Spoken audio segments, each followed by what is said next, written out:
We should never allow the government to decide what is acceptable speech and what is unacceptable speech. We should penalize behaviors, not opinions, and not speech. If you start trying to regulate speech, you start trying to regulate thoughts, you start trying to regulate beliefs rather than behaviors, there's no way that you're not going to abridge the constitutional rights of millions of Americans.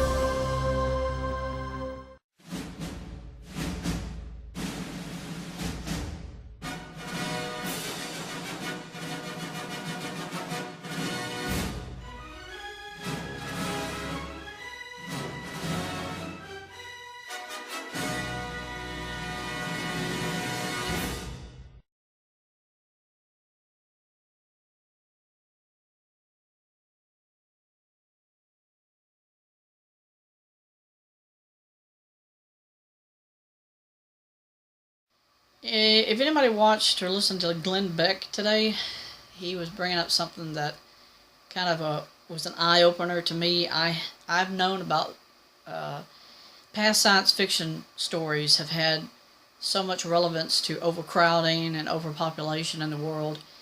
And I can remember as far back as the early 70s, mid-70s, there was a TV show called Arc 2.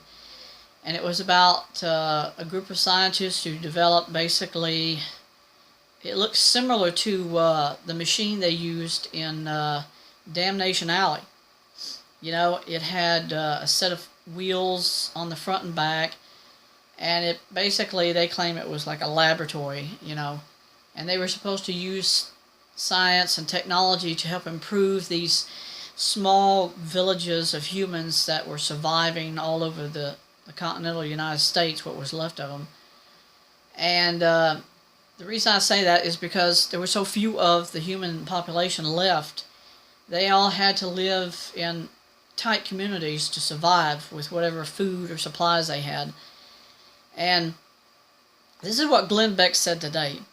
He said eventually the United States or the world would start to see that because of how many graveyards there are, people are going to be dug up. They're going to consecrate graves. They're going to, of course, they did this during the time of the Confederate Memorial conspiracy situation last year or year before.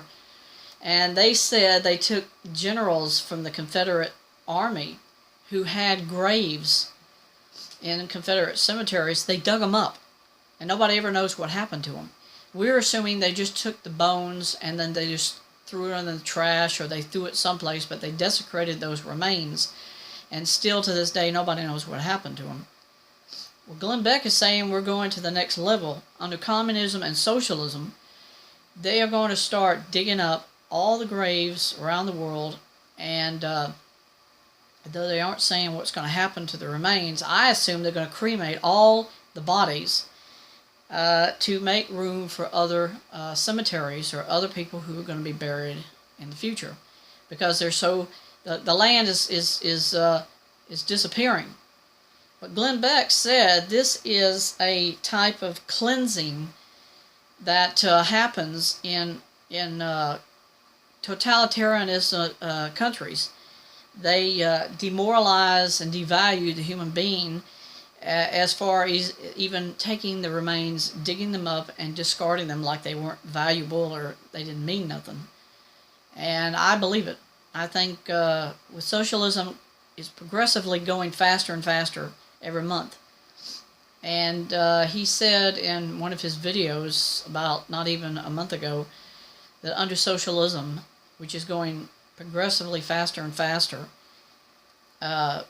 we're all going to get to the point where nobody will trust each other. Nobody will interrelate with each other anymore because of just doubt,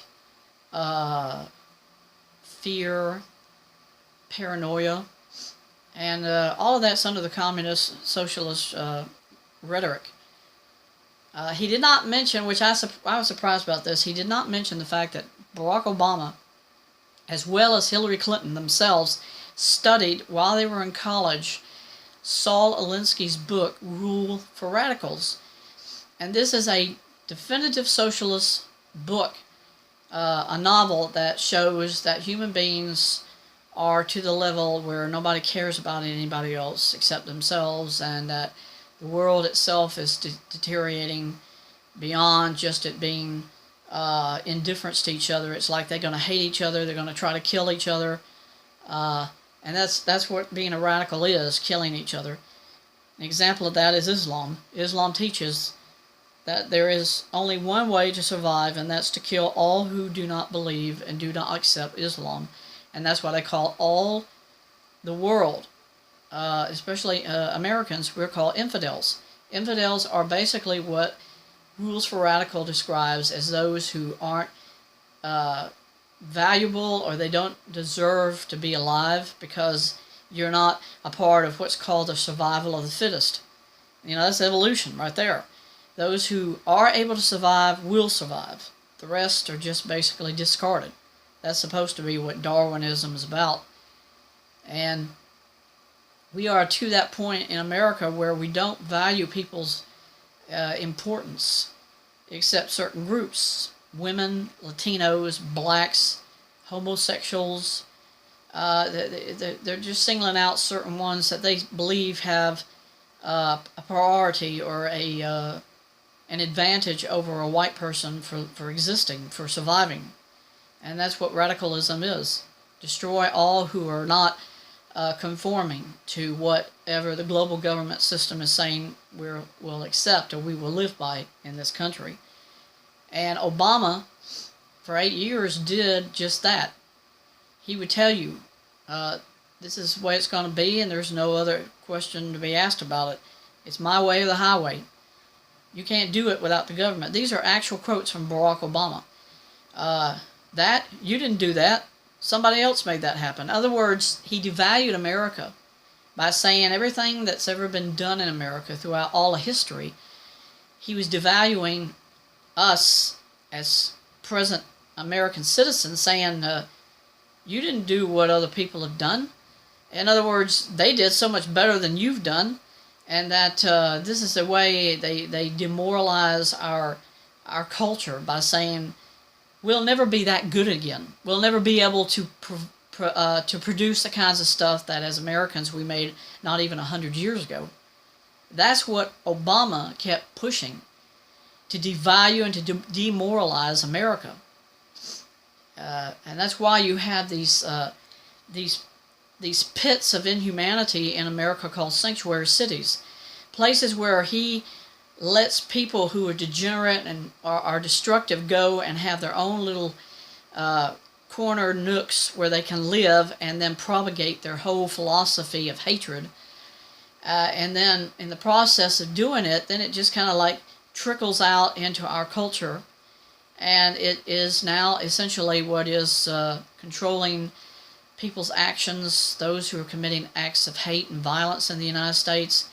I say it all progressed back from that very starting point in sanctuary cities too, because this is where Obama wants people to propagate. In China, where there are now more surplus men than there are women, there are whole cities that are all dominantly men, and the women, up until only a couple of years ago, they were aborting all girls that were born in China. Only boys were actually permitted to be born in the ratio of births in China. And why is that so relevant? Well, women would say, oh, they're just being sexist. They don't allow women to have girls. Well, it's not so much that. It's because this is how communism and socialism runs the whole nation.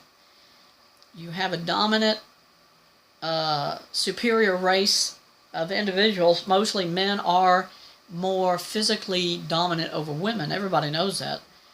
And so China was saying, well, we need a massive army to control the masses of those who are, the degenerates, which is basically society itself, the population. And men are the only way to do that. They have to have massive numbers of men to control everything else. And in the Bible it says that the Antichrist in the end times would have a army surplus of over 200 million men who will fight against Jesus Christ when he returns to earth. Well, that's a proportionate number of Chinese who are right now alive in China. And I still say communism, as an example of what's happening in America, has existed for more than 70 or 80 years in China.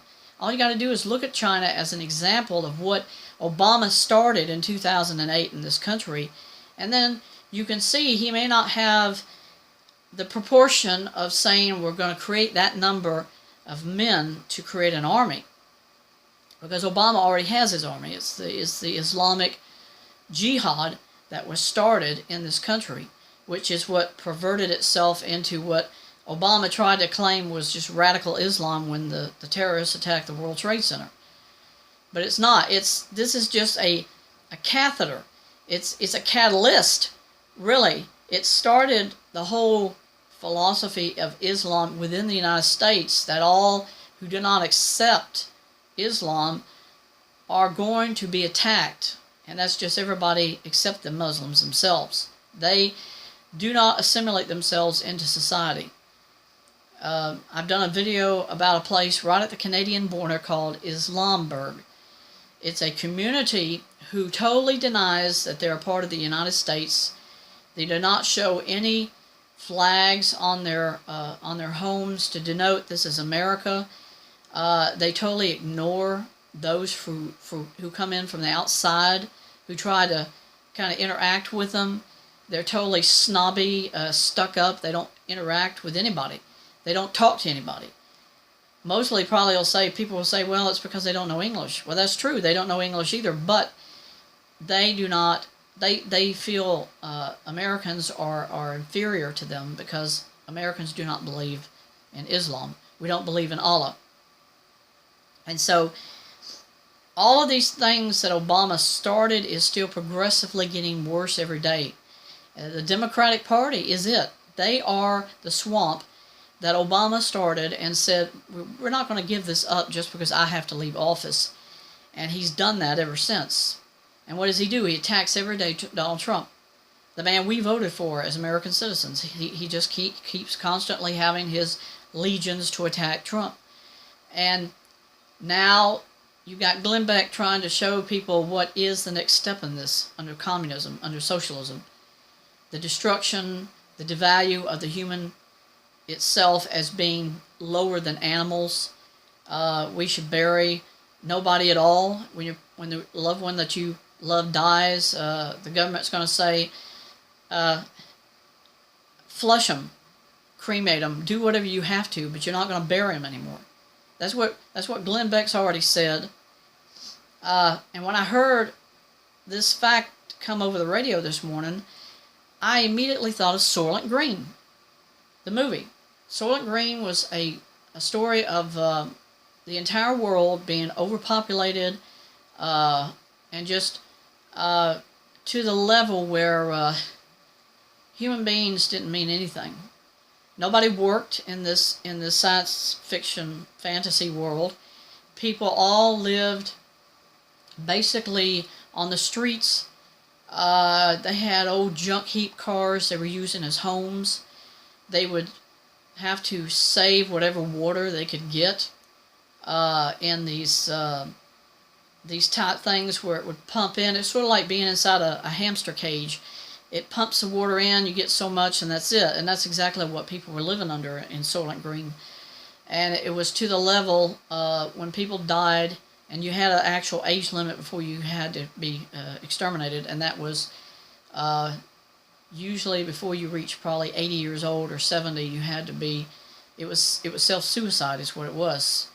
You had E.G. Robinson doing his last film in Soylent Green, and the assumption was when these people had themselves given suicide, they recycled their bodies so that then they could produce food for other people. That's what actually Glen Beck said in today's show. All the bodies, all the remains will be dug up, they'll be incinerated and cremated, and then they'll use it as mulch as fertilizer for crops. Think that's laughable? They're saying after a nuclear war, there won't be any way to produce crops because of all the radiation. Well, if you incinerate human beings, it probably acts sort of like an absorber of radiation after you're no longer even there. And then you plant it or use it as fertilizer on top of whatever crops will grow after that point, and it makes sense why they would think that's the only logical assumption, because they're not going to have any other way of producing things to use to produce crops. Then the whole earth will be encompassed by greenhouse effects because there'll be no actual sunlight. But Soylent Green's a good movie to watch if you really want to know what socialism is going to be about after they devalue us below even where we are now. You're not important anymore anyway, because they say a human being is nothing. An animal that has no soul cannot speak. They value that animal's rights to live more than you or me. And we're the ones that can speak. We're the ones that have intelligence. We're the ones that God gave a soul to. And they consider us to be lower than your pet dog or your cat or even the fish in your aquarium. They don't consider us to be valuable anymore. And what Glen Beck said was absolutely right. That's exactly how they're going to devalue human beings further down the chain. By saying you're nothing now but fodder for other people. I can remember I even talked about this in another video. And it's so ironic how everything is happening so fast. Glen Beck kept saying that over and over again. Have you noticed how fast everything's moving? How fast it's happening? Because this is the way that totalitarianism takes over. The more chaos you create, the faster people lose touch with reality of what's going on, the less chance that they'll have to interact with each other. That's what communism does not want. People getting together in groups and trying to keep it together mentally of what is happening, to see it all in the broader scheme of what socialism is, what it's doing. That's why you're going to end up having these global compliance officers showing up in communities saying, we have to disband and stop any kind of interaction between yourself or anybody else, because it hurts the global rhetoric of conformity to each other.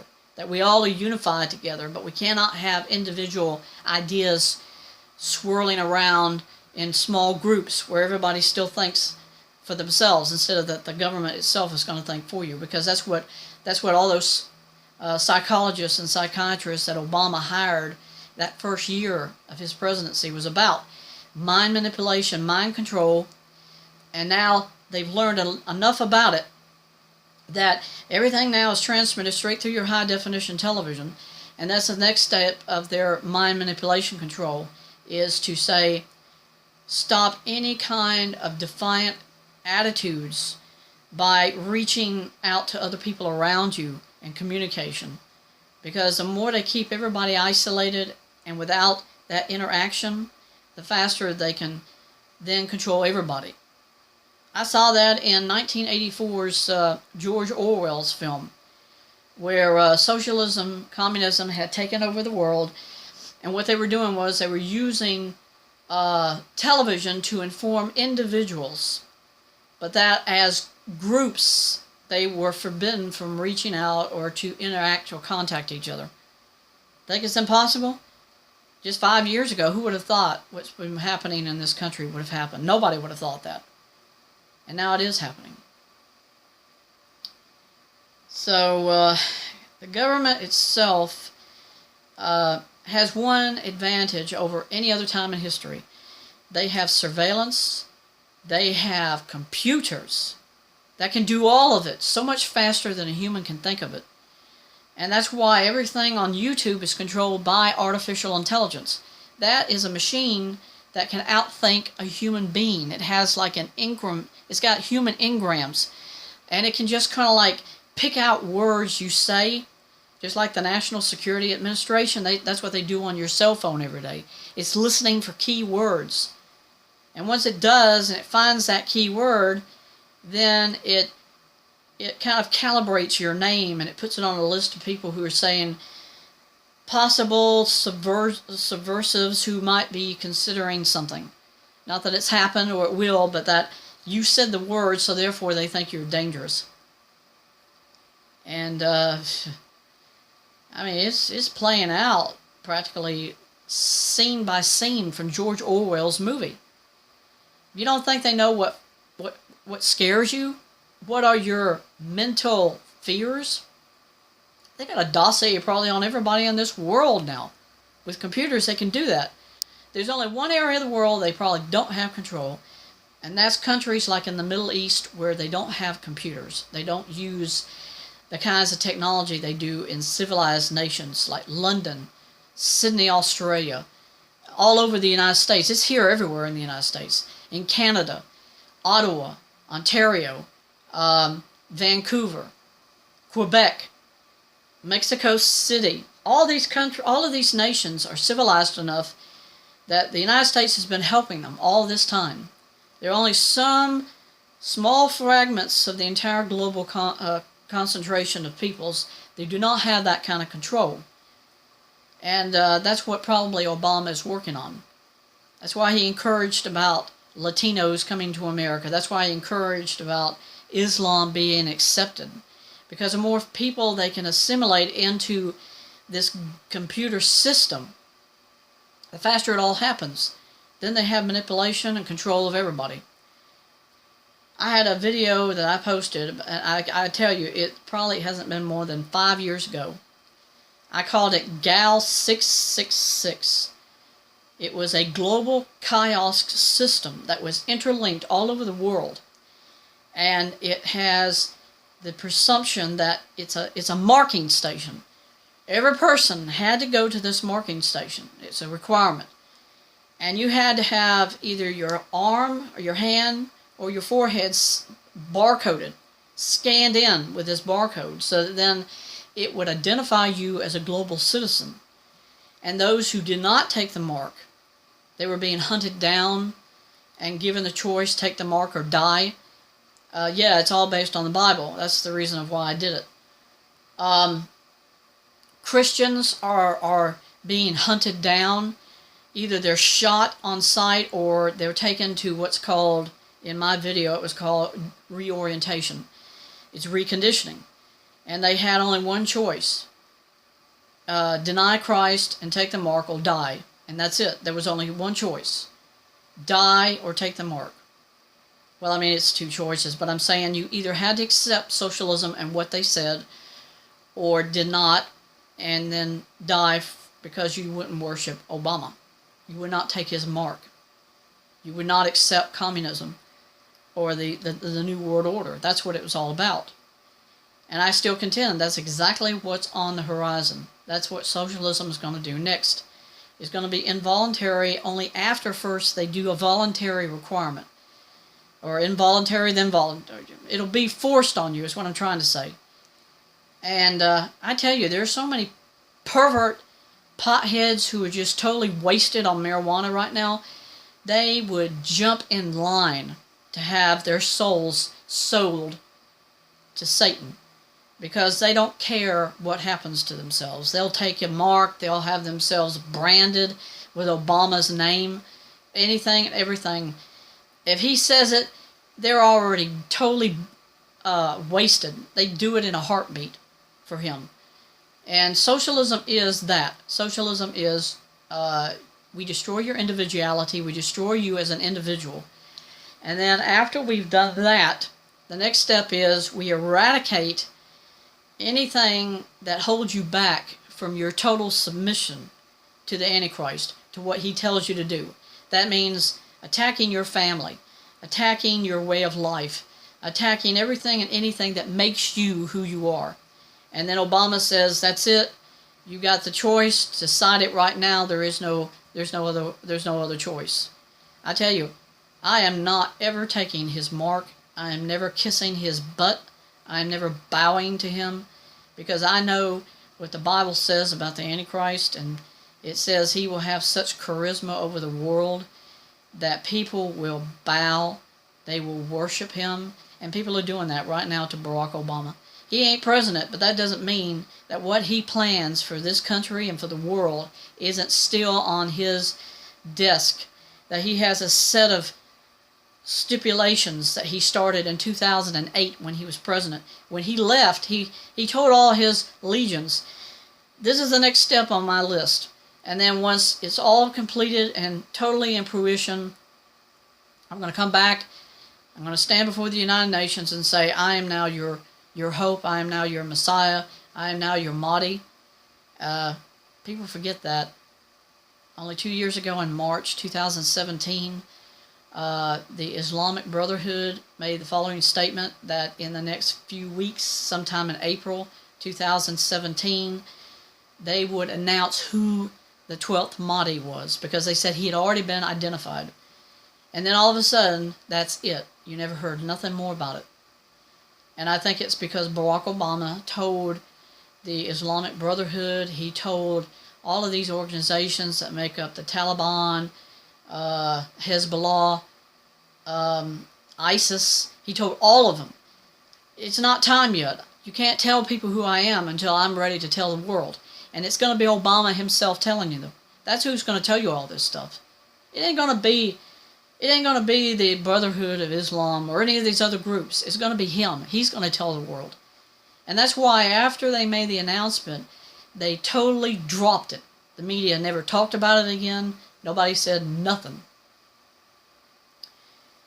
So, I would say, pray. I know God hears our prayers because I've been praying for the last 2 years about a revival to come to this country, about stopping the murder of unborn children, abortion. Now, at least almost 7 states have enacted legislation that stops this genocide of abortion. And you've got all these different groups up in arms, like the ACLU. It shouldn't even exist because it does not stand for the civilized person. It doesn't stand for the preservation of life. It does not preserve the dignity of life. It does not represent a human being's rights, because they are standing with women and these atheists who say there is no such thing as human life if it's born or not born. It is entirely up to that woman to decide if it's life or not, and that it should be her decision, hers alone, to decide if it lives or if it dies. And that's why ACLU and all these groups will never say that word murder when they're talking about abortion, because they don't intend to say or to link it with what it's about, which is the destruction and the snuffing out of a human life. And I'm just really so grateful God is hearing our prayers about stopping this inhumanity that's happening. They'll never tell you this either. The woman that was behind Roe versus Wade, she made the following statement only a couple of years ago. She says, I wish I had never, ever followed my first instinct about killing unborn children. She said, I am totally against it now. And that's why nobody ever talks or does interviews with either one of those people. Roe, Wade, any of them. Because now they realize what they've been doing. The atrocity of so many millions of children who have died since. And that's why now you won't ever hear the news media interviewing those people. And now it's entirely up to the National Organization for Women, the American Civil Liberties Union, the pervert groups who stand by this philosophy of murder on demand, that an abortion is totally legit, and that murder is not even accounted for as far as the accountability of a human life that's been totally eradicated. It's not anybody else that they're talking to except for these individual groups. And that's why it's a travesty to humanity to say that somebody whose heartbeat is detected inside a mother isn't human. Okay, yeah, so it's beating, big deal. You know, it's still the mother's choice because it's inside of her. But you know what? They don't go that far. In New York and New Mexico, now they say if the child's born, the mother can still have it aborted. They can still kill it even after birth. They can have it either injected with poison and it kills the child after birth. And they still say that's totally legit. Doesn't matter. Kill it. So all of it circles around one philosophy. Totalitarianism and socialism and communism and fascism is the key center to the New World Order and the total government system itself of the world. Devalue humanity, devalue individuality, subvert, control. I've done this so many times on my channel about how just totally upside down everything is. People didn't want to watch it, they still don't watch it. That's your own fault. People can only be told the facts, and if you still don't want to listen, then nobody else is to blame but you. I love this old adage, you can lead a horse to water, but you can't make it drink. That means if you see the truth and you still deny it, then it's your fault that you did not take a stand and stand against it. And that is what Obama doesn't want you to do. He wants you to just pretend like this is all a fantasy of somebody else. This is not reality to anyone, or it's not reality to you. So therefore, you'll smoke your vape, escape the reality of what's going on. That's why he made it legal, to make you forget it all. And once socialism does kick in and those FEMA camps start opening up, they're going to take your vape, they're going to take away your cell phone, they're going to take away everything you've had, because socialism says, enjoy it while you can, because it's going to be gone very soon. Adolf Hitler did that during the Second World War for the Germans. Gave them a job, gave them food, gave them water, gave them everything they wanted. And as soon as socialism kicked in Germany, everything about Germany went to pot. It went down the toilet, because that's what Obama and what Adolf Hitler himself is about. Destroying humanity. Destroy everything about who and what you are, and you become a puppet. You become an addict to drugs. You become basically nothing. Charles Manson even said that. They asked him, who are you? Why do you do these things? And he says, I'm nobody. And that's exactly what humanity has become. They don't feel that they are anything or anybody. And that's why they let socialism come in. That's why they let Barack Obama do what he did. That's why they still let the Democrats act stupid, idiot, morons, ignoramuses, retards. Every time you turn around, they do this stuff, and it's so laughable. It's like they're not even accounted as being responsible for their actions. When their lies are found out, they just kind of like, well, that didn't work, let's try something else. And that's all they've been doing. And now they're bringing up this laughable thing called impeachment. Trump didn't do nothing to even just deserve that. If anybody deserves impeachment, it was Bill Clinton.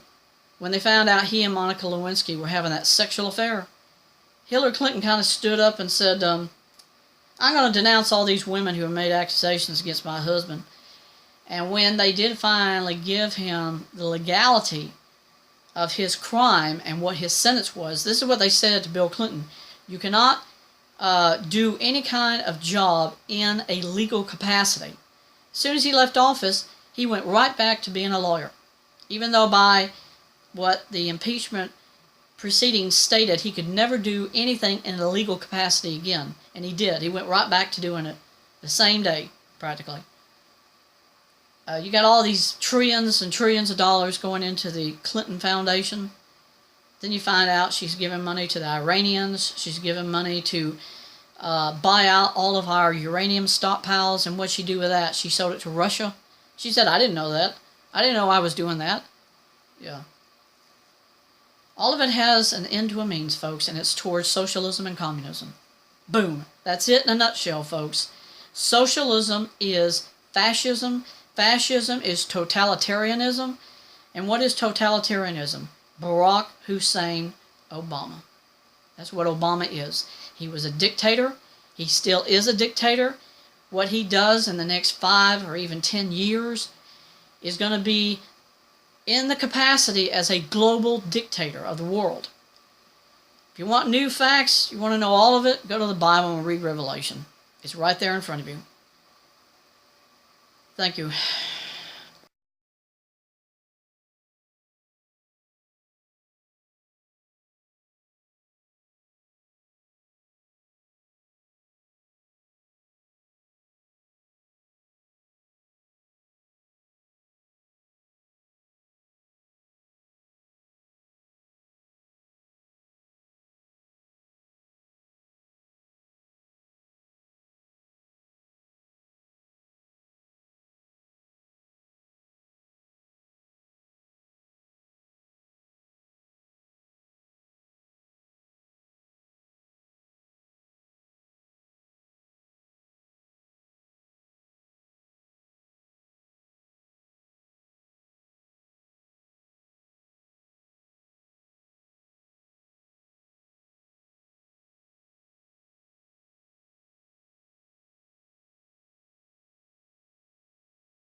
لا لأنني ميكن بيحب وصلاة بيحب وصلاة لأنك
His name is Omran Daknesh, just 5 years old, and his feet barely hung over the edge of a seat in an ambulance. Dazed, he didn't cry as he wiped away blood and the dust of a building that collapsed around him in an airstrike. His silence somehow reminded the world today of its silence in the face of the atrocities in Aleppo. Omran was pulled out alive Wednesday. 5 other children died when the building they were in was hit during the relentless Syrian-Russian offensive on rebel-held areas in Aleppo. The image of Omran's face spread like wildfire on the internet. One tweet called him the real representative of the Syrian people. Stop killing Syrian innocent people, civilian. Our children need to live in peace. The doctor who treated Omran said today there were many more severe cases no one is paying attention to. We need to protect our hospital, our doctors, our medical workers from airstrike. Omran is recovering. His family now wants to escape. The same choice another boy's family made a year ago, Aylan Kurdi, whose body washed up on a beach. He too was a symbol of Syria's youngest victims. Now there's a new one. Tomorrow there may be another. Richard Engel, NBC News. They've reported from around the world, challenged the powerful, and they bring all of this to every story that breaks. We've got breaking news, and it's good news. And touches your heart. How do you even say thank you? Thank you is not big enough. I made this.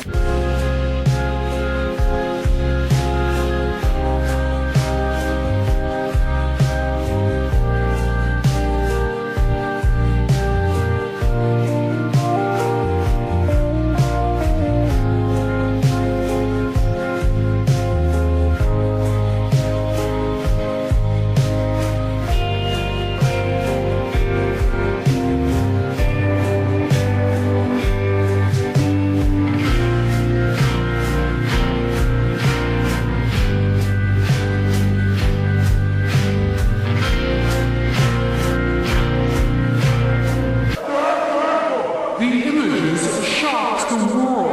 Relentless bombings. Stunned survivors.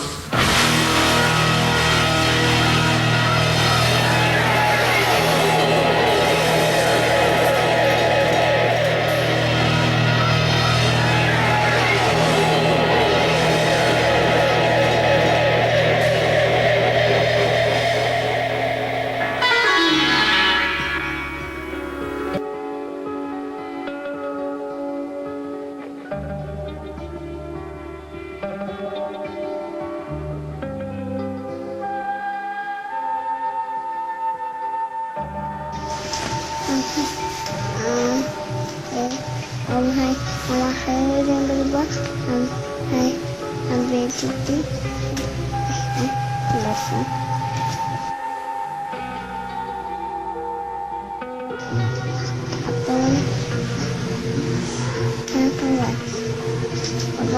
Apa ada